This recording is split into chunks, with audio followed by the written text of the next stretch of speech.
Assalamualaikum warahmatullahi wabarakatuh. Baik, terima kasih kepada Bapak Ibu dosen penguji yang sudah memberikan waktunya kepada saya. Perkenalkan, nama saya Lydia Oktalingga. Saya di sini akan menjelaskan proposal saya yang berjudul Rekrutmen, Seleksi, dan Prestasi Kerja pada Sumber Daya Manusia pada Pondok Pesantren Wahid Hasyim Yogyakarta. Di sini terlebih dahulu saya akan menjelaskan SDM itu. SDM merupakan hal yang penting dalam pencapaian tujuan. Umumnya pimpinan perusahaan mengharapkan kinerja yang baik dari masing-masing karyawan dalam mengerjakan tugas-tugas yang diberikan oleh perusahaan. Perusahaan menyadari bahwa sumber daya manusia merupakan modal dasar dalam proses pembangunan perusahaan, bahkan nasional. Oleh karena itu, kualitas SDM senantiasa harus dikembangkan dan diarahkan agar tercapainya tujuan yang telah ditetapkan oleh perusahaan.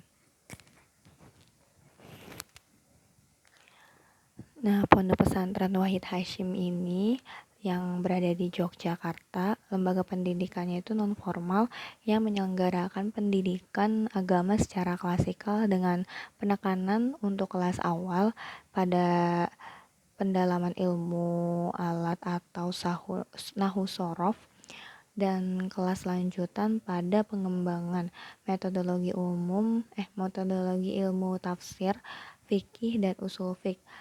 Ma'had Ali Wahid Hasyim adalah lembaga pesantren yang menyelenggarakan kegiatan pendidikan pesantren dengan sistem perguruan tinggi. Didirikan sebagai wahana pengembangan dan pendahuluan ilmu-ilmu keislaman bagi para lulusan pondok pesantren yang mempunyai gairah yang tinggi dalam tafakuh fid'an. Di sini langsung ke bab 2-nya, rekrutmen. Salah satu cara dalam mencari sumber daya manusia berkualitas yaitu melalui sistem rekrutmen. Berbicara mengenai sistem rekrutmen sangat menarik untuk dicermati. Kita menyadari bahwa sistem rekrutmen yang diterapkan setiap organisasi baik publik mencari, menemukan, dan menarik para pelamar untuk dipekerjakan dalam suatu organisasi. Rekrutmen pada hakikatnya merupakan proses menentukan dan menarik pelamar yang mampu untuk bekerja dalam suatu perusahaan. Proses ini dimulai ketika para pelamar dicari dan berakhir ketika lamaran-lamaran mereka diserahkan. Menurut Singodimedjo tahun 2000, rekrutmen itu merupakan proses mencari, menemukan, dan menarik para pelamar untuk dipekerjakan dalam suatu organisasi. Selanjutnya ada mencari dan menarik para calon karyawan. Yang pertama itu yang mencari dari dalam. Yang dimaksud dengan mencari dari dalam itu ialah memanfaatkan sumber-sumber atau cara yang sudah tersedia di dalam organisasi kita sebelum mencari di luar atau keluar perusahaan. Sumber dan cara umum yang digunakan oleh perusahaan itu meminta bantuan kepada karyawan lama. Di sini juga tidak perlu perusahaan itu membuat iklan atau lowongan kepada umum. Ini dia membuat kepada para karyawan lamanya. Selanjutnya ada dari arsip bank data atau pelamar. Hampir setiap saat perusahaan selalu menerima lamaran dari orang yang mencari pekerjaan. Biasanya hampir 99% dari orang muda yang belum pernah bekerja karena baru lulus sekolah atau universitas. Setiap direktur dan manajer SDM itu biasanya memiliki kebiasaan untuk menyimpan lamaran yang diterima untuk paling sedikit selama 6 bulan, 16 bulan. 16 bulan tujuannya itu apabila selama itu harus dilaksanakan rekrutmen, maka sebelum mencari calon ke sana kemari, yaitu dari luar, nah itu nggak masalah nih ya, adanya salah untuk mencari dalam bank data pelamarnya yang sebelumnya sudah pernah melamar di perusahaan tersebut. Selanjutnya mencari dari luar. Nah, ini cara dan teknik yang umum digunakan perusahaan untuk mencari calon karyawan dari sumber-sumber luar. Nah, cara-caranya ini bisa memasang iklan lowongan. Iklan lowongan kerja mempunyai peran dan tujuan yang penting dalam usaha menarik dan memperoleh pelamar untuk pekerjaan tertentu. Tujuan utama dari iklan lowongan kerja adalah memberitahu bahwa suatu perusahaan ada lowongan kerja dan mengundang mereka yang merasa berminat dan memenuhi syarat dan ditetapkan untuk melamar atau menawarkan diri untuk mengisinya.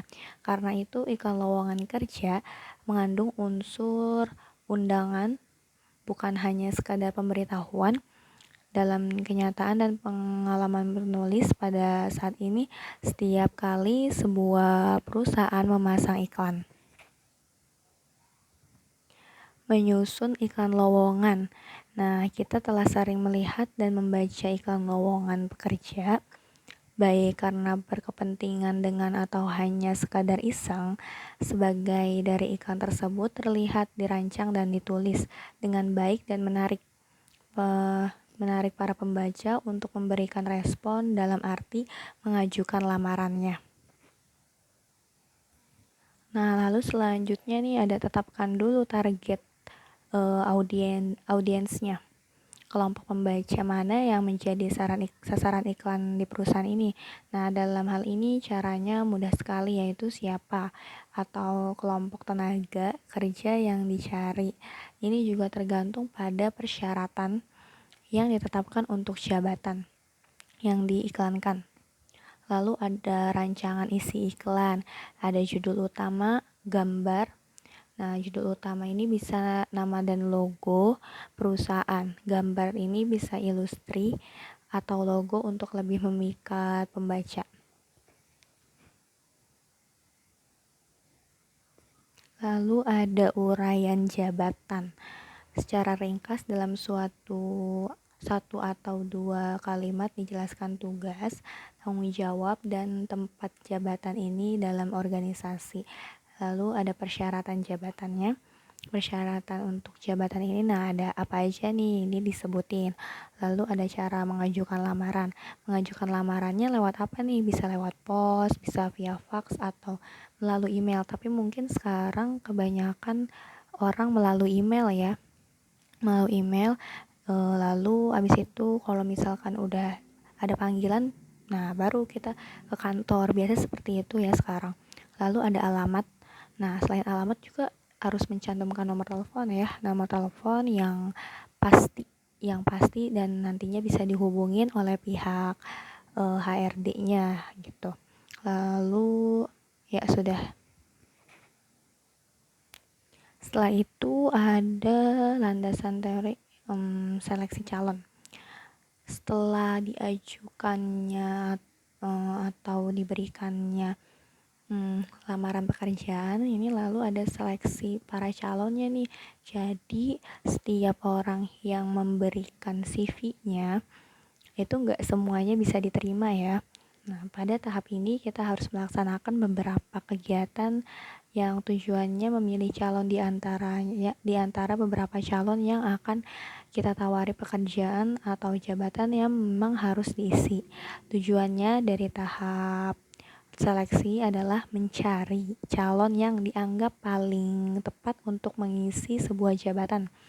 Jangan sampai HRD-nya salah kasih jabatan ya ke calon pekerja nanti. Dengan kata lain, tujuan seleksi tidak hanya mencari orang yang baik, tetapi juga orang yang tepat bagi jabatan tersebut dalam tatanan dan lingkungan budaya perusahaan kita. Perusahaan nanti yang akan calon karyawan ajukan lamarannya. Seorang kandidat yang cakap dan sangat quality fit bisa sukses di satu lingkungan budaya, tetapi belum tentu nih di lingkungan budaya lain, karena beratnya penyesuaian yang harus dia lakukan, bisa atau enggak gitu, menyesuaikan dirinya. Setelah pelamar itu menjadi calon ya, lalu dia bisa diterima. Nah, itu baru kita bisa mengeluarkan skill kita di dalam pekerjaan atau menjadi karyawan rajin gitu kan. Yaitu prestasi kerja kita nih dilihat oleh HRD. Organisasi adalah kumpulan orang yang memiliki kompetensi yang berbeda-beda, yang berusaha untuk mewujudkan kepentingan bersama mereka. Dengan memanfaatkan berbagai sumber daya, pada dasarnya tujuan bersama yang ingin diwujudkan oleh organisasi adalah mencari keuntungan. Oleh karena itu dibutuhkan karyawan-karyawan yang mempunyai prestasi kerja yang tinggi.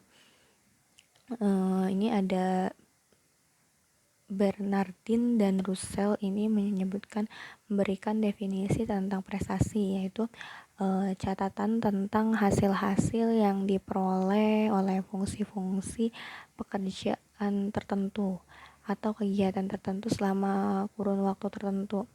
Nah, kalau prestasi kerja ini bisa dilihat oleh HRD-nya gitu kan, manajer SDM-nya, itu kita bisa mendapatkan bonus atau naik jabatan gitu.